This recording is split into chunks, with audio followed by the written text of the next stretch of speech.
Now a few words from the original internet evangelist about COVID-19.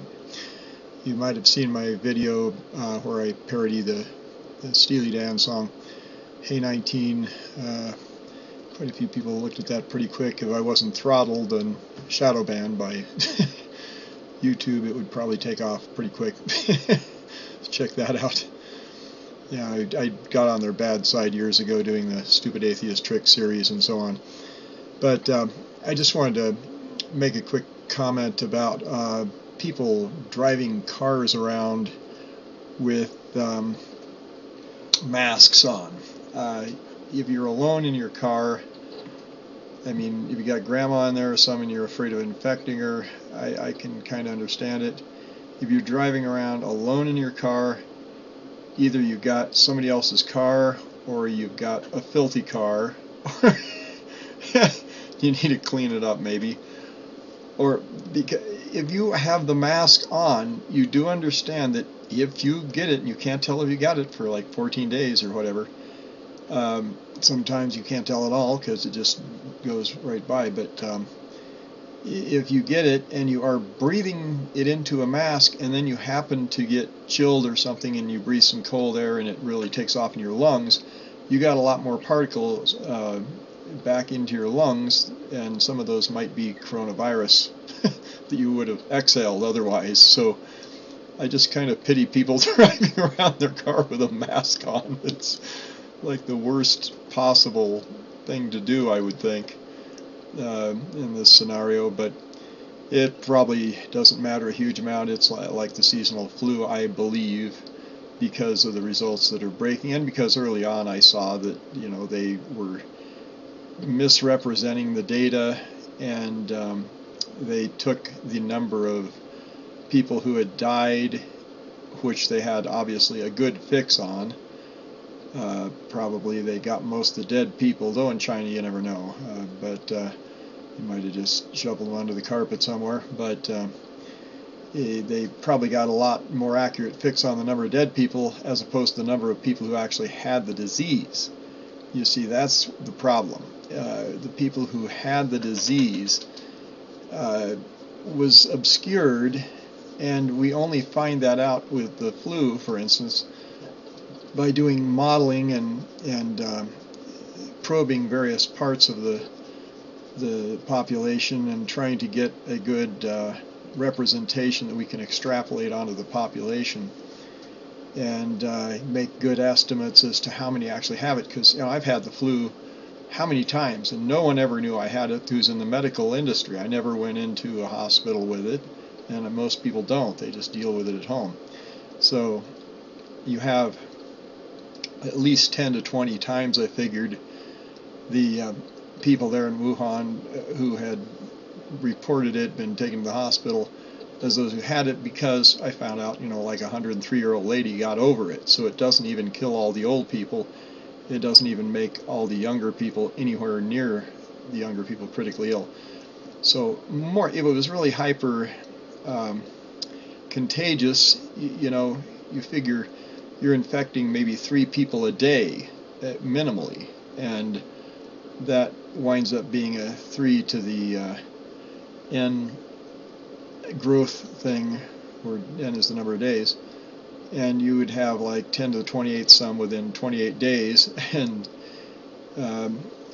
that's in other words, it has the potential to get all but the isolated population within a month easily, and this thing went for 5 months. So you see the problem here. Mathematically, we are dealing with either it's not hyper-contagious, or it is hyper-contagious and it's not nearly as deadly as it was made out to be, because that would have necessitated a 3% death rate, as they were trying to push or so, that the 11.2 million population, even if all but 5 million of them were isolated and 5 million got it, then in that several months period, and then it would have played out that by now, by the time they said no problem anymore, which was a month ago or whatever, that they would have had at least 3% of 5 million, which is 150,000 people dead.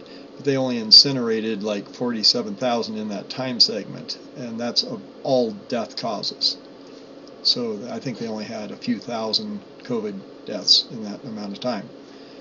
So it very likely, I initially speculated it's between 0.1 and 0.2% maximum. When they were saying 3%, the experts were saying 3%, while I was saying 0.1 to 0.2. Now the maturing data where they've done it in over in Netherlands and so on, where they've actually tested a lot of people and gotten a reasonable error coefficient there, they now know that it's more like 0.16% tops, or like that in there. And they did some extensive work in now LA, I guess, and it's coming out similar or lower there. Of course, it's a warmer climate, so it doesn't take off nearly as fast in people who are in a warmer climate. You need cold air in the lungs to get it really making for bad stuff. So you're going to find more of the people generally in a colder place who have it. So anyway, that's my word on that, I guess. Just something to think about. You may think that you're impressing people with the cold mask. I felt sorry for this kid the other day in a car, who I went over to talk to these kids who turned out to be Mormons, and I talked to them for a while. But this kid, prior to getting there, was in a mask in his car. And I said, check out Mr. Reagan's video with the Italy Lied at the time was the one about the death rate, or the number of deaths. And the kid slammed it into gear and peeled out of there like I was going to infect him from 40, 50 feet away. You know, I mean, I feel sorry for people that just don't have the science background to understand the mechanisms that are afoot here and the odds of... You ever seen the movie Gravity?